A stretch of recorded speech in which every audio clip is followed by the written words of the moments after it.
ఎకరం సైట్ అండి. ఇది BC property Mudiraj pure red సైల్ అండి. ఇది మనకు ఒక 10 ఎకరాల ఫామ్ ఆయిల్ తోట కానుకొని మనకు పారాక్సిస్ తోటి ఈ 1 ఎకరం సైట్ రావడం జరిగిందండి. ప్లేన్ ల్యాండ్ ఇలా కొద్దిగా గడ్డి ఇట్లా ఉంది, స్టార్ట్ చేసుకోవాలి. చుట్టూ యాప్ చెట్లు ఉన్నాయి, అరదికు టేక్ చెట్లు ఉన్నాయి.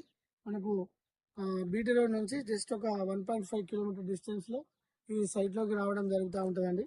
మనకు చిర్యాల నుంచి ఒక 15 కిలోమీటర్ దూరంలో ఉంటుందండి. ఇది నంగునూరు మండలం అండి. నంగునూరు మండలానికి ఒక 10 కిలోమీటర్ డిస్టెన్స్ లో ఉంటుంది సైట్. మనకు కొమరవెల్లి నుంచి 20 కిలోమీటర్లు, జేబీఎస్ నుంచి 115 కిలోమీటర్లు, గజ్వేల్ పెడ్నాపూర్ నుంచి ఒక 70 కిలోమీటర్లు, షామీర్పేట నుంచి 85 కిలోమీటర్ల దూరంలో ఉంటుందండి సైట్. ప్యూర్ రెడ్ సైల్ అండి. ఇది మనకు రైతు దగ్గర ఉంది, ఇది ఫార్మర్ దగ్గర. పర్ ఎకర్ వచ్చేసి 20 లక్షలు చెప్తుండు. స్మాల్ నెగోషియేషన్ ఉంటుందండి. ఈ రోజు మార్కెట్ లోకి ఈ 1 ఎకర్ సైట్ చాలా తక్కువ రేట్లోకి రావడం జరిగిందండి రైతు నుంచి.